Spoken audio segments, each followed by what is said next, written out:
الحمد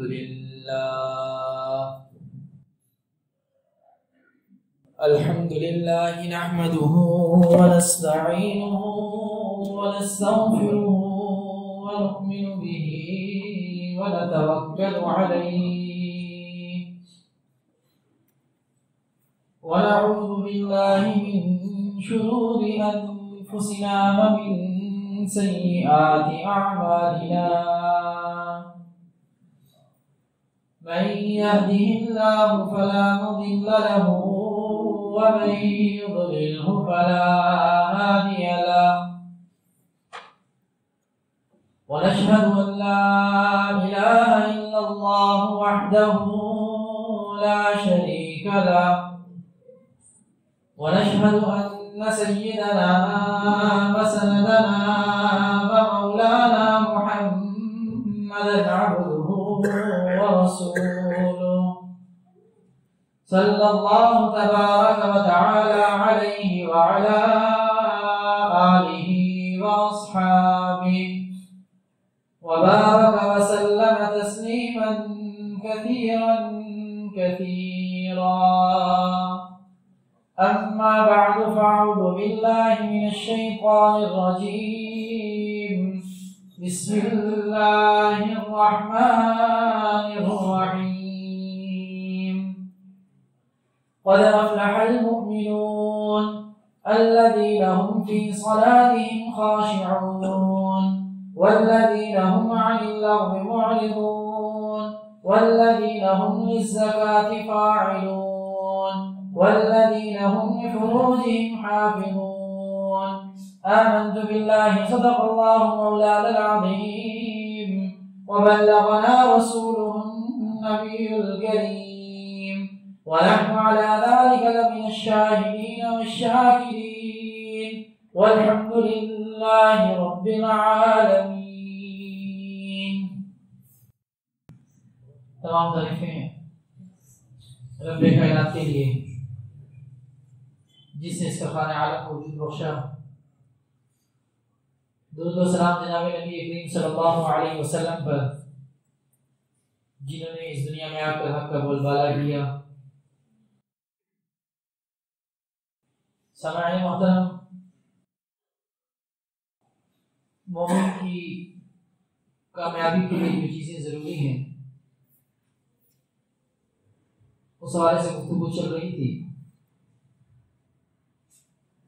اور یہ بات چل رہی تھی کہ مومن کے اخلاق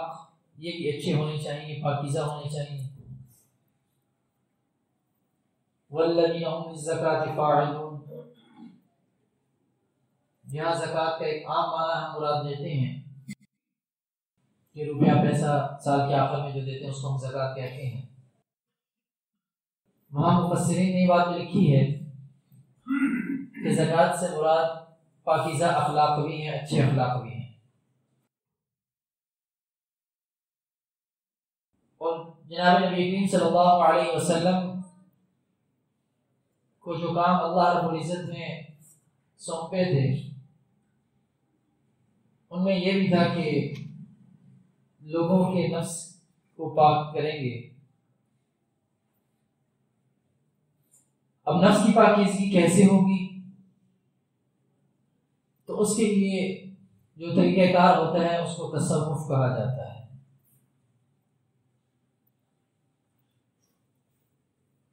ہمارے یہاں کیونکہ تصوف کے اندر افراد اور تفریق پائی جاتی ہے،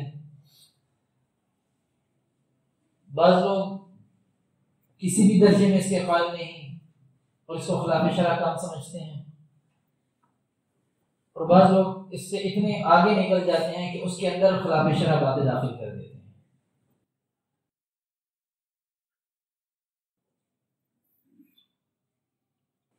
تو اس میں معاملہ یہ ہوتا ہے کہ جیسے ہم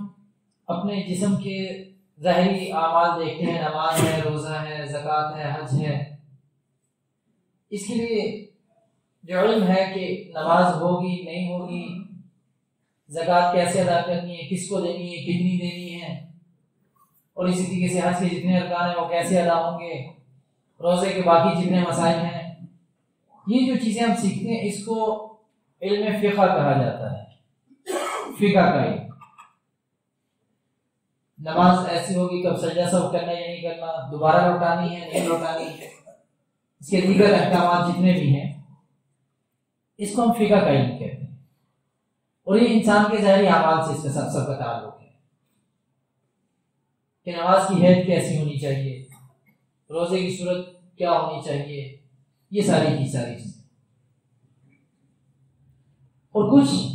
اعمال ایسے ہیں جو ظاہری نہیں ہیں، نظر نہیں آتے، وہ باطنی اعمال ہیں۔ باطنی اعمال کے اندر کیا ہے؟ تکبر نہیں ہونا چاہیے، بغض، حسد، کینہ یہ نہیں ہونا چاہیے، اپنی بڑائی دل کے اندر یہ نہیں ہونی چاہیے، کسی کو حقیر سمجھنا یہ نہیں ہونا چاہیے۔ ان سارے کاموں کے لیے جو علم ہے اس علم کو تصوف کا علم کہا جاتا ہے۔ اس کا سرے سے انکار کر دینا یہ بھی غلط ہے، اور اس کے اندر اتنا مبالغہ کر دینا کہ خلاف شرع باتیں اس کے اندر داخل ہو جائیں یہ بھی غلط ہے۔ ایک بات تو یہ کہ اس کا بالکل انکار کرنا یہ درست نہیں ہے، لیکن صحابہ کرام رضوان اللہ تعالی علیہم اجمعین خود جناب نبی کریم صلی اللہ علیہ وسلم کے پاس تشریف لاتے تھے اور بتاتے تھے کہ ہمیں جو ہے نا ہم اپنی اصلاح کرنا چاہتے ہیں، ہمیں طریقہ کار بتائیں۔ یہ جو ہے نا کہ سب سے افضل عمل کون سا ہے، کوئی حدیث کے اندر آتا ہے ماں کا زیادہ حق ہے، باپ کا زیادہ حق ہے، یہ ساری باتیں صحابہ آ کر پوچھتے تھے، یہ ساری اسی یہی ہے سب، یہ اندر کی اصلاح کے لیے۔ اب پھر جب آپ علیہ السلام کی تربیت کے اندر صحابہ آ گئے تو ان کا پکا ہی ہو گیا کہ اب ہمارا جی چاہے نہ چاہے، یہ بات ہماری سمجھ میں آئے نہ آئے، بس آپ علیہ السلام نے یہ بات کہہ دی تو ہم نے اس کے اوپر عمل کرنا ہے،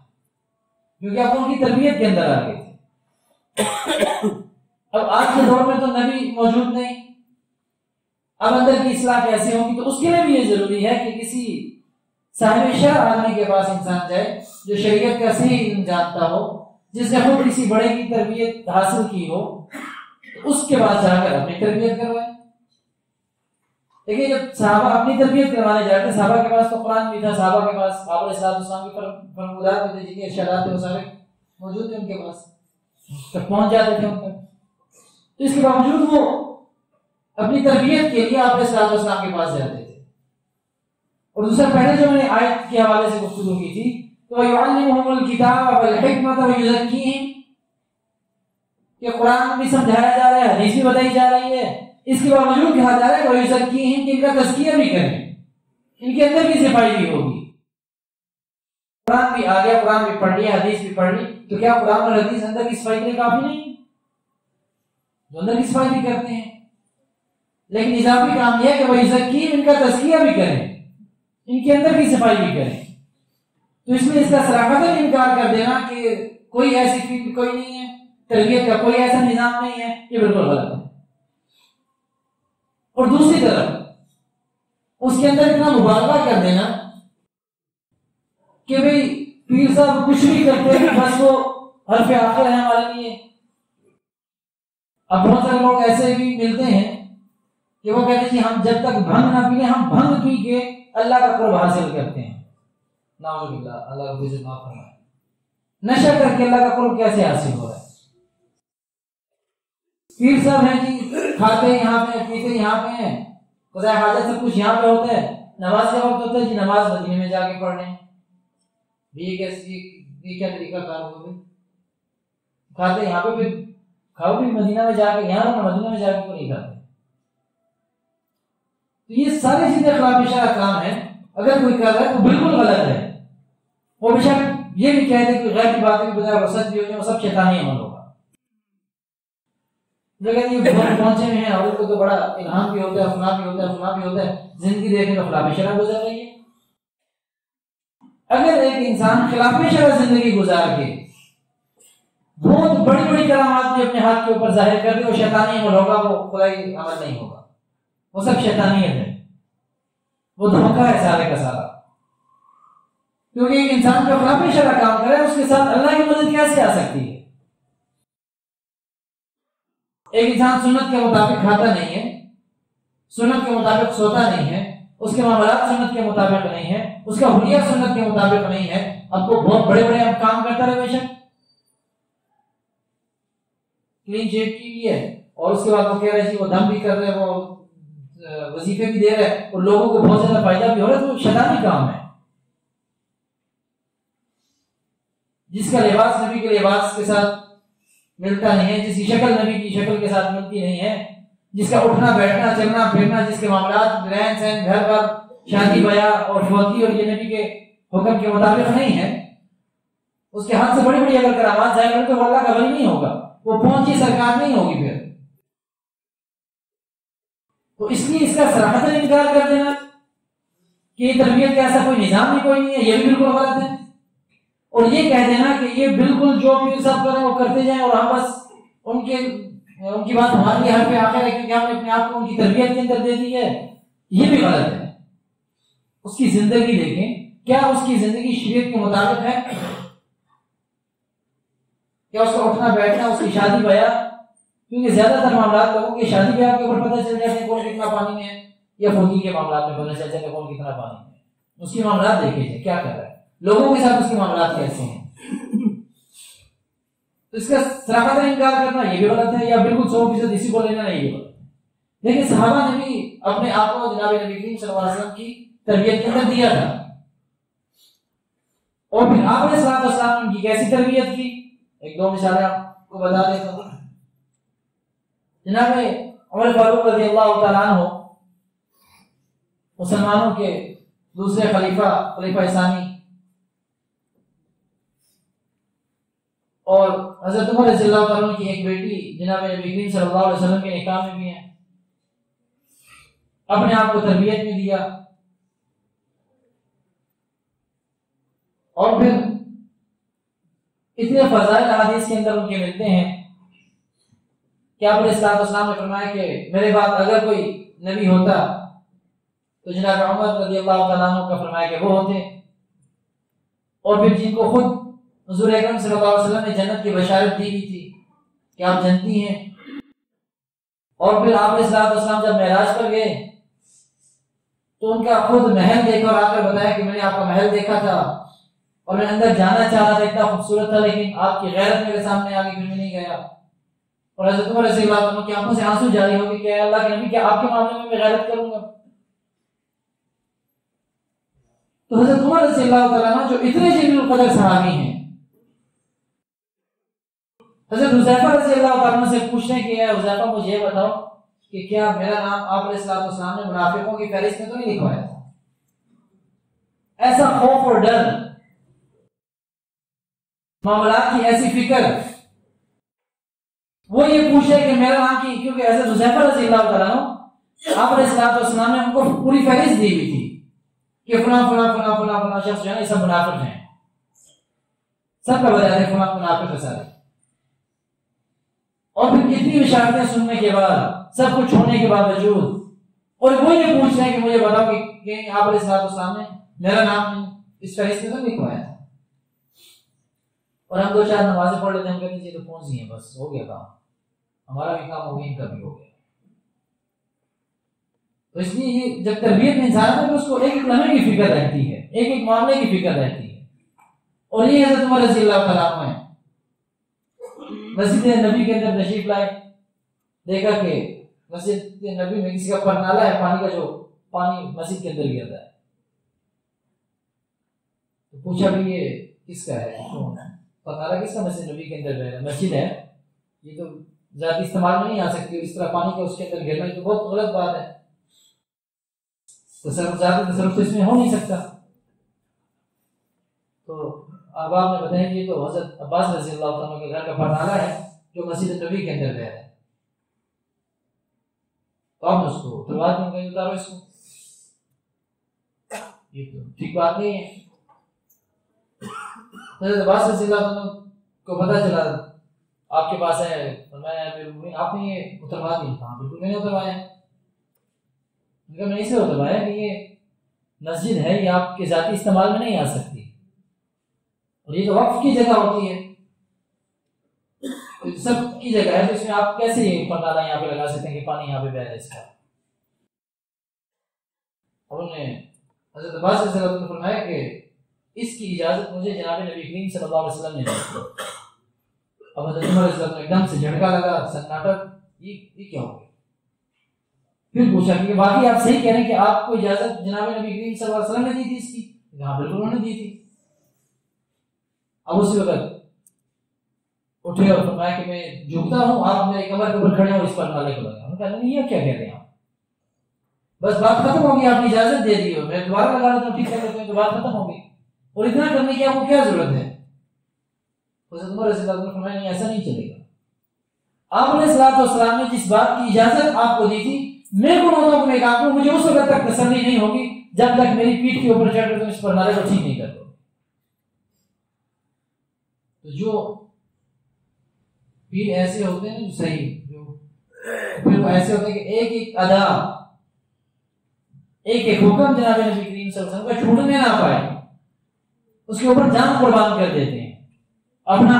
نفس مار دیتے ہیں، لیکن آپ علیہ الصلوۃ والسلام کی سنت چھوٹ جائے، آپ کا کوئی ارشاد پہنچ جائے، اس کے خلاف ہو جائے، یہ ہو نہیں سکتا۔